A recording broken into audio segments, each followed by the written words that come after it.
Hallo und herzlich willkommen zu unserem Podcast. Schön, dass ihr wieder dabei seid. Heute sprechen wir über die deutsche Küche, was wir probiert haben, was uns überrascht hat und was uns vielleicht nicht so geschmeckt hat. Wenn ihr euer Deutsch verbessern wollt, abonniert unseren Kanal und aktiviert die Glocke, damit ihr keine neue Folge verpasst. Als ich nach Deutschland gekommen bin, war ich ehrlich gesagt ein bisschen neugierig, wie das Essen hier schmeckt. Ich hatte vorher viel gehört, dass alles deftig ist, viel Fleisch und Kartoffeln. Und ja, das stimmt irgendwie, aber es gibt auch viele leckere Dinge. Ja, genau. Mein erster Eindruck war, dass die Deutschen wirklich gerne einfache, aber herzhafte Gerichte essen. Alles ist sehr hausgemacht. Zum Beispiel esse ich oft Bratwurst mit Senf oder Kartoffelsalat. Es ist nichts Besonderes, aber trotzdem lecker, weil es frisch ist. Stimmt, ich erinnere mich noch an meinen ersten Tag. Ich habe eine Brezel probiert. Sie war warm, weich innen und außen schön salzig. Seitdem esse ich sie fast jeden Tag zum Kaffee. In meiner Heimat isst man sowas nicht. Deswegen war das für mich total neu. Ich weiß genau, was du meinst. Für mich war Currywurst das erste typische Gericht, das ich gegessen habe. Eine einfache Wurst mit Ketchup und Currypulver. So simpel und trotzdem beliebt. Ich habe gesehen, dass fast jede Stadt ihren eigenen Imbiss hat, wo die Leute nach der Arbeit hingehen. Ja, und das ist auch so typisch deutsch. Alles hat seine Routine. Viele essen mittags etwas Warmes und abends Brot mit Käse oder Wurst. Das nennt man Abendbrot. Am Anfang fand ich das komisch, aber jetzt mag ich es sogar. Es ist schnell, gemütlich und irgendwie traditionell. Ich finde auch, dass man hier lernt, langsamer zu essen und das Essen zu genießen. In Deutschland sitzt man oft lange am Tisch, redet, trinkt ein Bier oder Wein dazu. Es ist nicht nur Essen, es ist ein Moment, um zusammen zu sein. Genau, und das gefällt mir wirklich. Die deutsche Küche hat vielleicht keinen großen Namen wie die italienische oder französische, aber sie hat Herz. Sie ist ehrlich, bodenständig und erinnert an zu Hause. Ja, und wenn man sich ein bisschen Zeit nimmt, entdeckt man immer neue Dinge. Manche Gerichte sehen vielleicht langweilig aus, aber wenn man sie probiert, sind sie überraschend gut. Das stimmt, und man merkt, dass jedes Bundesland seine eigenen Spezialitäten hat, aber darüber reden wir gleich, oder?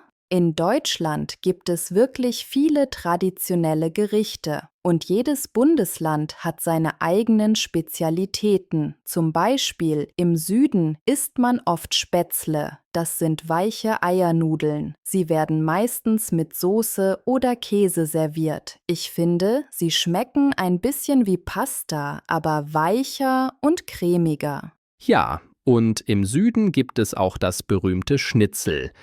Ich glaube, das mag fast jeder. Außen knusprig, innen zart, das ist einfach perfekt. Viele essen dazu Kartoffelsalat oder Pommes. Ich finde, ein gutes Schnitzel ist ein Stück Glück auf dem Teller. Ich mag auch Eintopf sehr. Es ist so ein typisches deutsches Gericht, besonders im Winter. Alles kommt in einen Topf. Kartoffeln, Gemüse, Fleisch, Gewürze. Und dann kocht es langsam. Es ist einfach, warm und macht satt. Wenn es draußen kalt ist, gibt es nichts Besseres. Genau. Ein Topf erinnert mich an zu Hause. Meine Oma hat das immer gekocht. Ich finde, das ist typisch deutsch. Etwas Einfaches, aber mit viel Liebe gemacht. Viele Gerichte hier sind so, nicht kompliziert, aber ehrlich und lecker. Ich habe auch Sauerbraten probiert. Das war interessant, weil das Fleisch vorher in einer Soße aus Essig und Gewürzen eingelegt wird. Der Geschmack ist stark, aber irgendwie gut. Man isst es oft mit Rotkohl und Knödeln. Ich dachte zuerst, es wäre zu sauer, aber mit der Soße schmeckt alles perfekt zusammen. Ja, Sauerbraten ist wirklich ein Klassiker. Und die Knödel, die liebe ich. Es gibt Kartoffelknödel, Semmelknödel und jeder macht sie ein bisschen anders. Ich habe einmal versucht, sie selbst zu machen, aber sie sind auseinandergefallen. Trotzdem, der Geschmack war gut. Mir gefällt, dass die Deutschen viel Wert auf regionale Produkte legen. Wenn man auf den Markt geht, sieht man, dass alles frisch ist. Kartoffeln, Äpfel, Käse, Wurst, alles kommt oft aus der Region. Das merkt man auch am Geschmack. Absolut. Und was ich auch interessant finde, in Bayern trinkt man oft Bier zum Essen, im Rheinland lieber Wein. Die Getränke passen immer gut zu den Gerichten. Das zeigt, wie unterschiedlich die Regionen sind. Ich war einmal auf einem Volksfest und habe dort typische Speisen probiert. Bratwurst im Brötchen, Sauerkraut und ein großes Brezel. Die Atmosphäre war so gemütlich, alle haben gelacht und gegessen. Ich finde, das gehört auch zur deutschen Esskultur. Zusammen essen, lachen und einfach den Moment genießen. Ja, und was ich besonders mag, ist, dass Essen hier oft mit Erinnerungen verbunden ist. Wenn man ein bestimmtes Gericht riecht, denkt man sofort an Kindheit, an Familie, an Feiertage. Das macht die deutsche Küche besonders.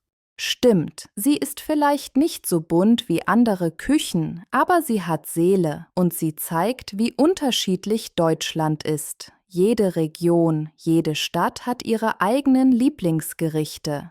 Ja, und wenn man sie alle probieren will, hat man viel zu tun.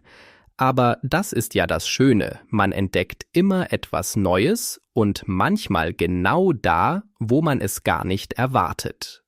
Wenn man über die deutsche Küche spricht, darf man auf keinen Fall die Desserts vergessen. Die Deutschen lieben Kuchen, egal ob Sonntag, Geburtstag oder einfach so. Kaffee und Kuchen gehören einfach dazu. Ich finde das total schön, weil es ein Moment ist, um kurz zu stoppen, sich zu entspannen und mit Freunden oder Familie zu reden. Ja, das stimmt. Meine Lieblingssüßigkeit ist der Apfelstrudel. Warm serviert mit Vanillesoße, das ist einfach himmlisch. Ich erinnere mich, wie ich ihn das erste Mal gegessen habe. Es war Winter, draußen war kalt und der Strudel hat so gut gerochen. Seitdem verbinde ich ihn immer mit Gemütlichkeit. Ich liebe auch Schwarzwälder Kirschtorte. Die Kombination aus Schokolade, Kirschen und Sahne ist wirklich perfekt. Sie ist ein bisschen schwer, aber so lecker. Ich glaube, fast jede Konditorei hat sie im Angebot. Und wenn man sie einmal probiert, versteht man, warum sie so bekannt ist. Ja, die Deutschen können wirklich gut backen. Auch die kleinen Sachen sind super. Berliner mit Marmelade, Apfelküchle oder Streuselkuchen. Ich finde, jeder Bäcker hat hier seine eigenen Spezialitäten. Und die Bäckereien sind überall. Man riecht schon von weitem das frische Brot und die Brötchen. Das stimmt. Ich finde, deutsche Bäckereien sind ein Traum. Morgens gehe ich oft vorbei, hole mir ein Croissant oder ein Brötchen und der Tag beginnt einfach gut. Viele Leute hier machen das genauso. Das gehört irgendwie zum Alltag. Ja, das ist so. Und was Getränke angeht, da ist Deutschland natürlich für Bier bekannt. Es gibt so viele Sorten, dass man fast den Überblick verliert. Helles, dunkles, Weizenbier, Pils. Jedes Bundesland hat seine eigene Spezialität. Ich trinke nicht oft Bier, aber wenn, dann lieber ein Weizen im Sommer. Es ist leicht und erfrischend. Ich mag Bier nicht so sehr, aber ich trinke gern Apfelschorle. Das ist einfach Apfelsaft mit Sprudelwasser, aber es schmeckt super frisch. Ich finde, das ist typisch deutsch. Einfach, gesund und lecker. Fast jedes Restaurant bietet es an. Ja, Apfelschorle ist wirklich überall. Und im Winter gibt es natürlich Glühwein. Wenn es draußen kalt ist und überall Weihnachtsmärkte sind, riecht man schon von weitem Zimt und Orangen. Ich finde, das gehört einfach zur deutschen Kultur. Ich war letzten Winter das erste Mal auf einem Weihnachtsmarkt und habe dort einen heißen Kakao mit Sahne getrunken. Es war so gemütlich, überall Lichter, Musik und der Duft von gebrannten Mandeln. Ich verstehe jetzt, warum die Deutschen so gerne dorthin gehen. Ja, das ist ein ganz besonderes Gefühl. Und auch im Alltag trinken viele Leute gerne Kaffee. Morgens zum Frühstück oder am Nachmittag. Kaffee ist fast immer dabei. Ich glaube, ohne Kaffee läuft hier gar nichts. Ja, das ist so. Ich glaube, in Deutschland ist Kaffee fast wichtiger als Wasser. Viele sagen, ohne meinen Kaffee bin ich kein Mensch. Und das stimmt manchmal wirklich, aber ich finde das auch sympathisch, weil man merkt, wie wichtig kleine Pausen hier sind. Ja, Essen und Trinken sind in Deutschland nicht nur Routine, sondern Teil der Kultur. Sie verbinden Menschen, schaffen Erinnerungen und machen den Alltag ein bisschen schöner. Genau. Und besonders, wenn man hier lebt, merkt man, dass jedes Dessert, jedes Getränk seine eigene Geschichte hat. Man schmeckt die Tradition und manchmal sogar die Jahreszeit. Das macht alles so besonders. Ja, und wenn man offen ist und Neues ausprobiert, kann man sich wirklich in die deutsche Esskultur verlieben. Nach einiger Zeit in Deutschland habe ich wirklich viele Gerichte probiert. Einige haben mir sofort gefallen, andere eher nicht. Zum Beispiel liebe ich Bratkartoffeln. Sie sind außen knusprig und innen weich, besonders mit Zwiebeln und Speck. Aber ich muss sagen, Leberwurst ist gar nicht mein Fall. Der Geschmack ist zu stark für mich. Ja, das kenne ich. Ich mag auch nicht alles. Zum Beispiel Sauerkraut. Ich weiß, es ist sehr typisch, aber manchmal ist es mir einfach zu sauer. Trotzdem esse ich es ab und zu, weil es gesund ist. Dafür könnte ich Spätzle jeden Tag essen. Ich finde, die sind einfach perfekt mit Soße oder Käse. Ich glaube, jeder findet in der deutschen Küche etwas, das ihm schmeckt. Und das ist das Schöne daran. Egal ob Fleisch, vegetarisch oder süß. Man findet immer etwas Passendes. Ich war überrascht, wie viele vegetarische Gerichte es hier gibt. Linsensuppe, Kartoffelauflauf, Gemüseeintopf. Alles so lecker und einfach. Ja, und was mir gefällt, ist, dass die Deutschen oft zusammen essen. Viele Familien setzen sich abends an den Tisch, erzählen vom Tag und genießen das Abendbrot. Das ist eine schöne Tradition. Ich finde, das verbindet Menschen. Stimmt. Und in Deutschland ist Essen auch sehr organisiert. Man isst zu festen Zeiten. Frühstück, Mittagessen, Abendessen. Anfangs war das für mich ungewohnt, aber jetzt finde ich es gut. Es bringt Struktur in den Tag. Ich habe auch gelernt, dass es wichtig ist, langsam zu essen. Viele sagen hier, iss in Ruhe, dann schmeckt es besser. Und sie haben recht. Wenn man sich Zeit nimmt, spürt man wirklich, wie viel Mühe im Essen steckt. Ein weiterer Tipp: Wenn man in Deutschland essen geht, sollte man immer genug Zeit einplanen. In Restaurants läuft alles ruhig, niemand hat Stress. Die Bedienung fragt oft, hat es Ihnen geschmeckt? Und ich finde das total nett. Es zeigt, dass sie sich kümmern. Ja, und ich finde es schön, dass man hier fast überall bar oder mit Karte zahlen kann.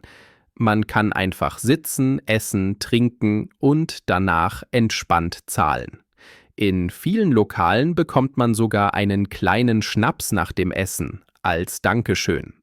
Das ist mir auch aufgefallen und ich finde, das passt zu der deutschen Mentalität. Freundlich, aber praktisch. Alles hat seinen Platz, aber trotzdem bleibt es gemütlich. Ich denke, wenn man offen ist und neue Sachen probiert, kann man die deutsche Küche wirklich schätzen. Man merkt, dass sie ehrlich ist. Kein Luxus, sondern echtes Essen für jeden Tag. Genau. Und auch wenn man nicht alles mag, lohnt es sich, Neues zu probieren. Viele Geschmäcker verändern sich mit der Zeit. Heute mag man etwas nicht, morgen liebt man es. Essen ist ein bisschen wie das Leben. Manchmal überraschend, manchmal einfach, aber immer spannend. Und in Deutschland gibt es genug, um jeden Tag etwas Neues zu entdecken. Die deutsche Küche zeigt, dass gutes Essen nicht kompliziert sein muss. Es braucht nur gute Zutaten, Zeit und Liebe, dann schmeckt alles besser. Danke, dass ihr zugehört habt. Genießt euer Essen, probiert neue Dinge aus und habt Spaß dabei. Und vergesst nicht, abonniert unseren Kanal, gebt uns ein Like und aktiviert die Glocke, damit ihr keine neue Folge verpasst. Der Kartoffelauflauf. Ich habe gestern einen Kartoffelauflauf mit Käse gemacht. Mein Lieblingsessen im Winter ist ein heißer Kartoffelauflauf. Der Gemüseeintopf. Im Herbst koche ich oft einen warmen Gemüseeintopf. Der Gemüseeintopf schmeckt besser, wenn er langsam gekocht wird. Die Leberwurst. Viele Deutsche essen Leberwurst zum Frühstück mit Brot. Ich mag Leberwurst nicht, weil der Geschmack zu stark ist. Der Schnaps. Nach dem Essen trinkt man manchmal einen kleinen Schnaps. Mein Opa macht seinen eigenen Schnaps aus Äpfeln. Die Bedienung. Die Bedienung war freundlich und hat schnell gebracht, was wir bestellt haben. Ich habe der Bedienung ein gutes Trinkgeld gegeben.